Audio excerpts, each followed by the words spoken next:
સમાચાર મળી રહ્યા છે મહેસાણા શહેરમાંથી હિટ એન્ડ રનની દુઃખદ ઘટના સામે આવી રહી છે જે મહેસાણાના રાધનપુર રોડ પર વહેલી સવારના સમયે પિતા અને પુત્રીને બાઇક ચાલક ટક્કર મારતા ગંભીર અકસ્માત સર્જાયો હતો।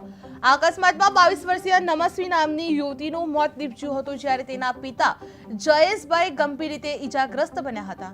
અકસ્માત સર્જનાર બાઇક ચાલક પોતાનું વાહન ઘટના સ્થળ પર જ મૂકીને ફરાર થઈ ગયો હોવાનું સામે આવી રહ્યું હતું। જે આ સમગ્ર મામલે મહેસાણા તાલુકા પોલીસે ગુનો નોંધી વધુ તપાસ પણ હાથ ધરવામાં આવી રહી છે। જે મહેસાણામાં હિટ એન્ડ રનની દુઃખદ ઘટના સામે આવી રહી છે જે રાધનપુર રોડ પર પિતા અને પુત્રીને બાઇકની ટક્કરથી 22 વર્ષીય પુત્રી નમસ્વીનું સારવાર દરમિયાન મોત નીપજ્યું છે। જેમાં પિતા જયેશભાઈ ગંભીર રીતે ઈજાગ્રસ્ત બન્યા હતા અને બાઇક ચાલક વાહન મૂકીને ફરાર થઈ ગયો હતો। જે ટક્કર મારતા ગંભીર અકસ્માત સર્જાયો હતો। જે અકસ્માતમાં 22 વર્ષીય નમસ્વી નામની યુવતીનું મોત નીપજ્યું છે જ્યારે તેના પિતા જયેશભાઈ ગંભીર રીતે ઈજાગ્રસ્ત બન્યા હતા। જે અકસ્માત સર્જનાર બાઇક ચાલક પોતાનું વાહન ઘટના સ્થળ પર જ મૂકીને ફરાર થઈ ગયો હોવાનું સામે આવી રહ્યું હતું। જે આ સમગ્ર મામલે મહેસાણા તાલુકા પોલીસે ગુનો નોંધી વધુ તપાસ પણ હાથ ધરવામાં આવી રહી છે। મહેસાણામાં હિટ એન્ડ રનની દુઃખદ ઘટના સામે આવી રહી છે।